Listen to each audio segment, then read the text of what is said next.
Hey guys, shaFs here. So today I will unbox the Redmi 9 Prime and check whether it's worth in 2022. So before moving on, do subscribe if you haven't, and now without further ado, let's get started.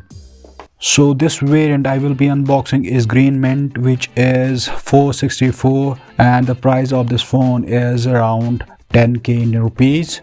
There are other colors like matte black, space blue, or the sunrise flare.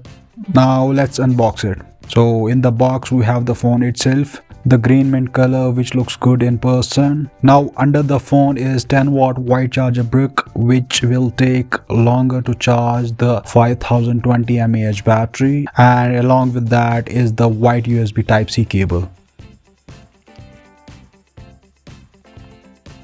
Now inside this white box is clear case for your phone, which is an plus, and some paper and SIM ejector tool.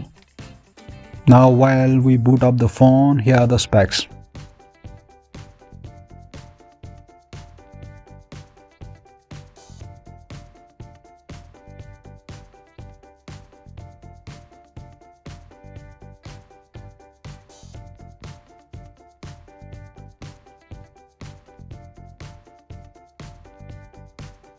Now let's talk about the design. So it looks like the Redmi 9 or the Poco X2 or the Poco M2, and is thick since it packs a big 5020 mAh battery and weighs around 198 grams. The curve around the frame on the sides makes it comfortable to hold.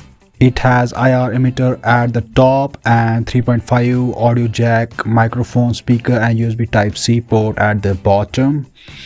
The power button and the volume rockers are on the right. The SIM tray on the left for 2 nano SIM plus SD card slot. At the back is the pill-shaped camera module and fingerprint scanner, which is easy to reach. The module houses 3 camera sensors and the fourth one is outside the module. Now coming to the performance. It offers good performance, no lag encountered while using the phone, which is a plus given that the price of this phone is under 10k Indian rupees, and even after a year it's holding up the good performance. Now the display.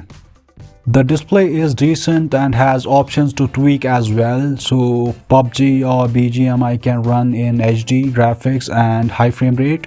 Yes, the phone gets slightly warmer after playing 2-3 matches, so that's normal for this budget. So overall the performance is good. Now for the battery. So the phone itself lasts the whole and a half day of my moderate use. It charges slowly with its charger but supports up to 18-watt charger, which is a good thing. Now coming to the camera. It has decent daylight photography, but I haven't tried the camera that much, so I cannot comment on that. Now coming to the question, is it worth in 2020?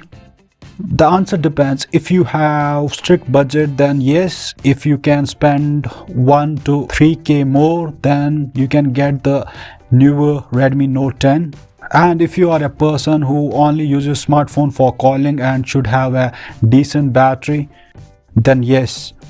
But if you are a power user, then you should see the newer options or the upcoming options.